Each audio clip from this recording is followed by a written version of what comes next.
Blind justice.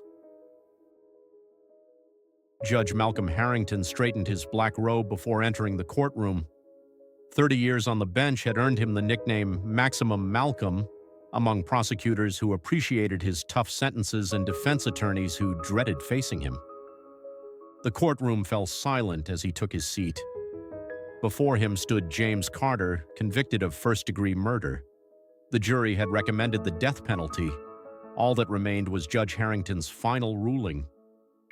"The sentencing phase will commence tomorrow," Malcolm announced. "Court is adjourned." That evening, Malcolm received a package from his nephew Jacob, a neuroscientist at Stanford.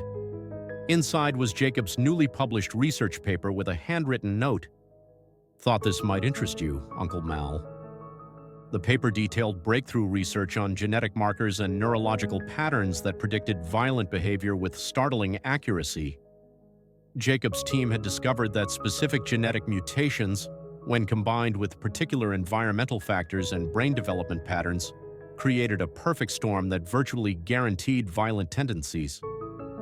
Malcolm stayed up reading until 3 a.m., his worldview crumbling with each page.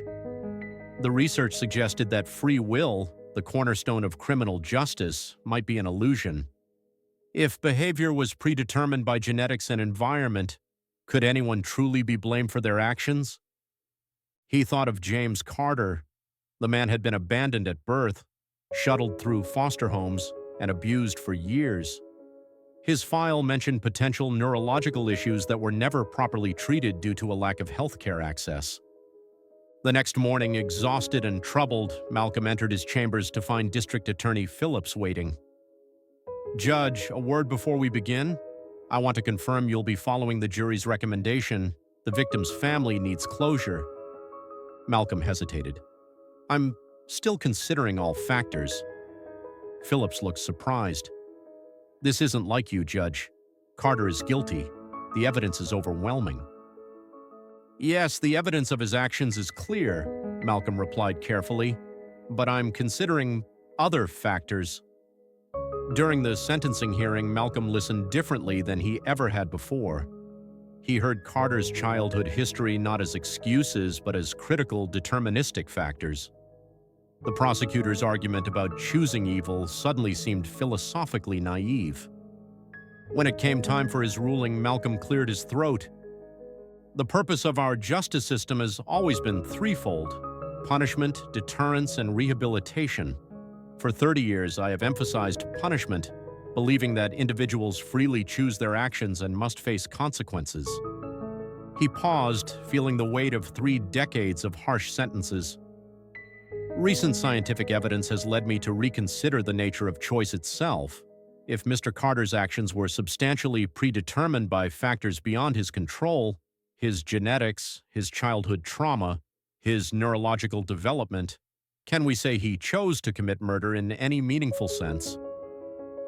The courtroom erupted in murmurs. The district attorney looked stunned. "I am not excusing Mr. Carter's actions. The victim deserves justice. Society deserves protection. But perhaps true justice requires us to recognize the complex reality of human behavior rather than relying on oversimplified notions of free will." Malcolm took a deep breath. "I am rejecting the death penalty recommendation. Instead, I sentence the defendant to life imprisonment without possibility of parole, with the requirement that he receive comprehensive neurological and psychological treatment. Furthermore, I am establishing a judicial review panel to examine similar cases where biological and environmental determinism may have played significant roles." As the gavel fell, Malcolm knew his ruling would be controversial. His reputation as Maximum Malcolm was likely finished. Some would say he'd gone soft, others might call him a judicial activist. That night, he sat in his study, contemplating the implications of his decision. If criminal behavior was largely predetermined, what was the purpose of punishment? Was the entire criminal justice system built on a flawed premise? His phone rang. It was Jacob. "Uncle Mal, I just heard about your ruling. It's all over the news." "Your research played a part," Malcolm admitted. "It's forced me to question everything."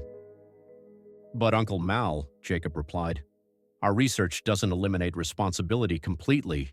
It suggests predispositions, not absolute determinism. There's still room for choice, just less than we thought. Malcolm considered this.